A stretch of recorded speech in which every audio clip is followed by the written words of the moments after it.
want to, I'll get you flowers waiting around the bend. Baby, let's just pretend. I wanna stay like this forever. I wanna stay right here with you. Wanna stay right here with you. As the rest we fall until it all breaks down. But I need it so I will stay around when you're all messed up. It's a great relief to be understood. It's a shame still water's run deep. Alright guys, it's going to be a hot one today. It's supposed to be 95 today in Tennessee. So I'm going to try to go over to the sawmill this morning and get going before it runs us out of there. And what I'm doing over here at the kiln this morning is I brought this barrel fan. And I showed this barrel fan a few weeks ago on the video, and it's a 36-inch barrel fan from Lowe's. It's about $190, something like that. And what I'm doing with it, I got out here at the drying shed area, and I'm pre-drying my lumber out here on stickers. And hopefully this fan would get this lumber below 20% moisture content a lot faster if it was just sitting here without it. Now you can do this with walnut. It's pretty forgiving when you dry it. But when you start drying red oak and white oak and stuff like that, you don't want to put forced air in front of it when it's pre-drying, because it's really going to start a lot of end checking and a lot of face cracking as well when you start doing stuff like that to oak. So I'm hoping these barrel fans will increase my productivity here and get this walnut air dried a little bit faster so I can go into the kiln. And right now I got one of them in front of this stack, and ideally you want two, one on each end. I got this one in the middle, but hopefully here in a few weeks I'll add another one to this and have one on each side. So that's all about that. So let's get over to the sawmill and get to sawing. And we're going to be using our new blades today that I sharpened. I got 5 blades sharpened, ready to go. I didn't set them again because I don't have a setter yet. But we'll talk about that more later in the video. Some Q&A stuff on this sharpener, or maybe a whole video dedicated just to that. I'm not sure yet. So we'll take those blades over there and do our first cuts and see how they go. I got 2 walnuts in front of the mill. They're short crotch logs. They're about 3 and 4 feet long. Pretty short pieces of timber, but it's good enough to test out these blades and see how we did. And if I can get the tractor over there today, we're going to move some more white oak and walnut over to the mill. And I'm not sure what my buddy's doing over there today, so we'll see what happens when we arrive. But we'll definitely try those blades out and see how it goes.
Well, the blades performed really well. I was real happy with how they cut through this walnut. They had no trouble going through this crotch wood right here, which sometimes is hard to saw when this wood grain's going in 2 different directions, and these blades went right through it with no problem. When the blade entered the log, it felt like a factory sharpened blade. I didn't really notice a difference at all in how it was cutting.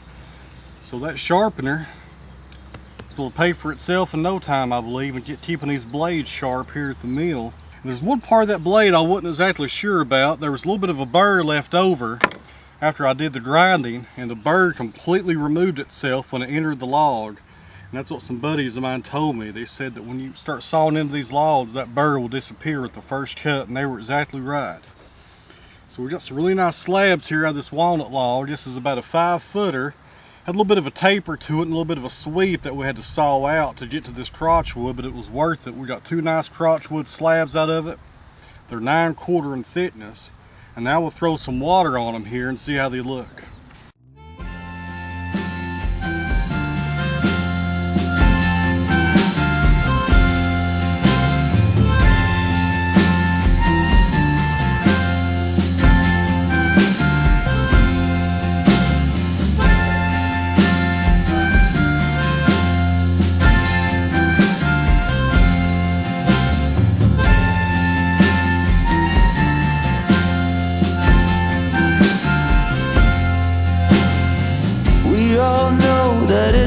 Come to an end. Happy or sad, my dearest friend, there's nothing easy about this. So won't you blow me off with a kiss?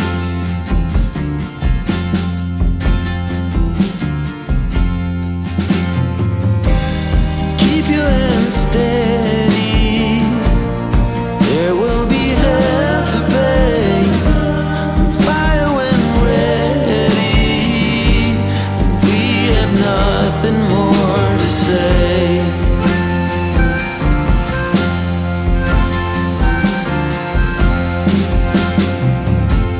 Memories triggered by the bell, the sound of white just as he fell. But memories tend to haunt you. There's some things that you can't get used to.